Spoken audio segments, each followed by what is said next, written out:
Indian government gave images of those who were part of the protests and the vandalism, and again, nothing happened. So this is something that many people watching and sitting here don't seem to understand. If there are people who are advocating secession, picking up the gun, fomenting trouble, sponsoring terrorism, Britain, more so Canada, but also Britain, just doesn't seem to do enough. Well, If they were causing terrorism on British soil, then the British point of view would be very different. so let's again unpack that a bit. So first of all, things do happen, and they do happen. We arrested the police. First of all, it's not the government's job. It's the police decide who they're going to arrest and not they're going to arrest, and then you go to a court, and the court decides ultimately on conviction or otherwise. There was an arrest in March. There was an arrest on Monday. There are other ways in which the British authorities can act where they see extremism, and again, of any form, for example, closing down TV stations, for example, closing down charities, for example, closing down schools, none of which are what they say they are. I give those examples because in all those cases, the British authorities have acted. The other thing that happens is to strengthen the security around the people and the buildings of India in the United Kingdom. And that has happened as well. There's been a clear increase in security. What you won't hear about is the many demonstrations which have taken place since March outside the Indian High Commission, which have taken place without incident because of very effective policing. Excuse me, I'm having that change of season, cough and cold, which everyone will be familiar with. So things do happen. We have a very good communication with the Indian authorities. We have created a joint extremism task force. But as our own security minister said when he came here, extremism is not an Indian problem. It's a British problem. If we are seeing young British, mainly men, radicalized, that is a problem in our society and one we have to and we do deal with. So beneath the headlines, actually, we do act. We talk all the time to the Indian government. The police, obviously independent, make their own judgments, but we take it seriously.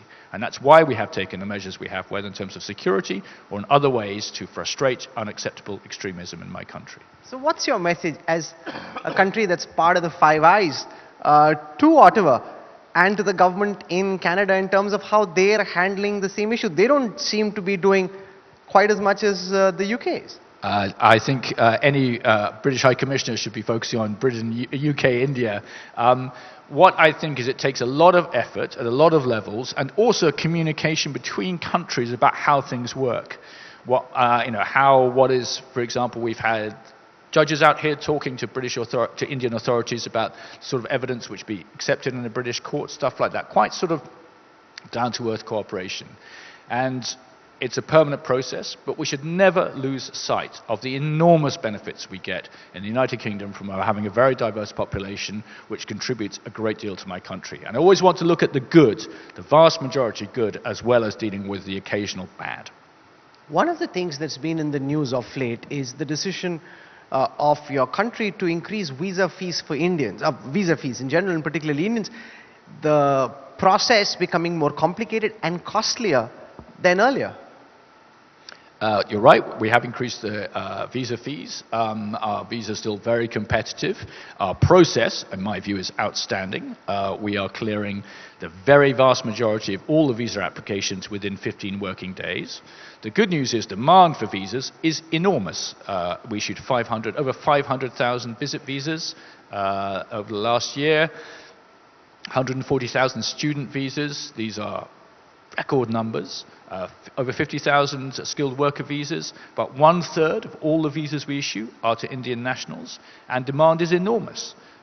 We have a system which we're always trying to improve. That requires investment, so the fees go up, but we are still very competitive. And luckily, people are still wanting to come to the UK. Sure.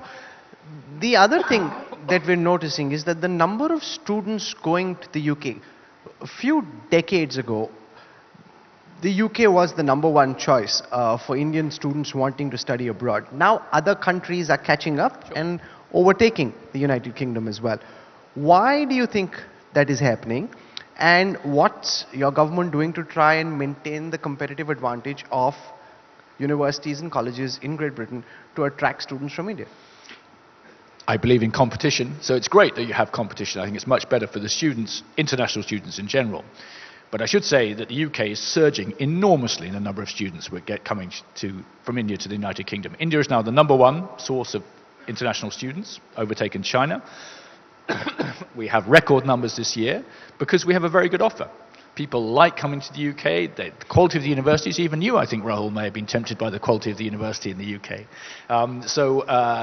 Actually, the numbers show enormous demand and growing demand.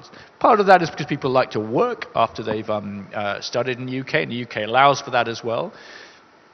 I would guess US would probably be number one in the world for attracting international students. The UK is very close behind. We're up to about 700,000. That's a very high number, and that's because of the quality of the offer. And long may it continue, but long there may also be competition, because that's what drives improvement in our universities as well. What I would like to get more of, though, is young Brits coming here.